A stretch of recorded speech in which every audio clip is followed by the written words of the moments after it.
హైడ్రా కూల్చివేతలు మూసీ పరివాహక ప్రాంతాల్లో జరుగుతున్న తొలగింపు పనులపై బీఆర్ఎస్ తప్పుడు ప్రచారం చేస్తోందని మంత్రి పొన్నం ప్రభాకర్ అన్నారు. ముందస్తు సమాచారంతోనే మూసీ అభివృద్ధి పనులు జరుగుతున్నాయని, బాధితులకు డబుల్ బెడ్రూమ్ ఇళ్లు, సెల్ఫ్ ఎంప్లాయ్మెంట్ కల్పిస్తున్నట్లుగా మంత్రి పేర్కొన్నారు.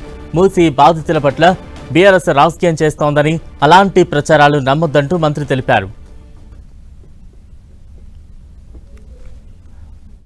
చెరువులు ఆక్రమణకు గురైన వాటిని మాత్రమే, అందులో పాఠశాలలున్నా, ఆసుపత్రులున్నా, ఇతరత్ర ప్రజా ఉపయోగమైన ఉంటే వారిని ఏ విధంగా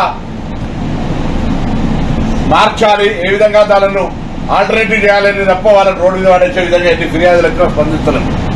కానీ ఎక్కడైతే ఆక్రమణకు గురై అనుమతులు లేకుండా ఉన్నాయో హైడ్రాకు సంబంధించి ఆ కార్యక్రమం జరుగుతూ ఉంది. హైడ్రా ఇస్ డిఫరెంట్, మూసీ కార్యక్రమం ఇస్ డిఫరెంట్.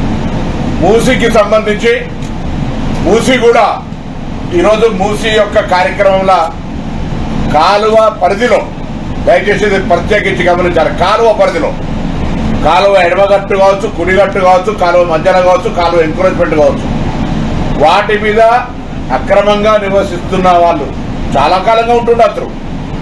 వాళ్ళందరినీ మేము ఒక్క మాట కూడా అక్కడి నుంచి బలవంతంగా ఖాళీ చేపిస్తలేము.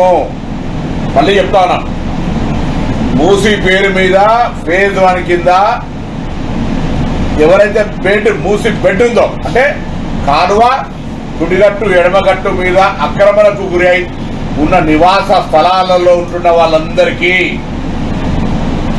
ప్రత్యామ్నాయంగా డబుల్ బెడ్రూమ్ ఇవ్వడంతో పాటు వాళ్ళ పిల్లలకు సంబంధించి విద్యా అవకాశాలు అక్కడనే దగ్గరలో గురుకులాలు కావచ్చు, ప్రైవేట్ పాఠశాలలు కావచ్చు, ప్రభుత్వ పాఠశాలలు కావచ్చు, లేదా ఇతరత్ర వాళ్ళకు ఉండబడేటువంటి హాస్టల్స్ కావచ్చు, అడ్మిషన్లు విద్యాపరంగా ఇక్కడ కూడా విఘాతం కలగలేకుండా చర్యలు తీసుకుంటాం.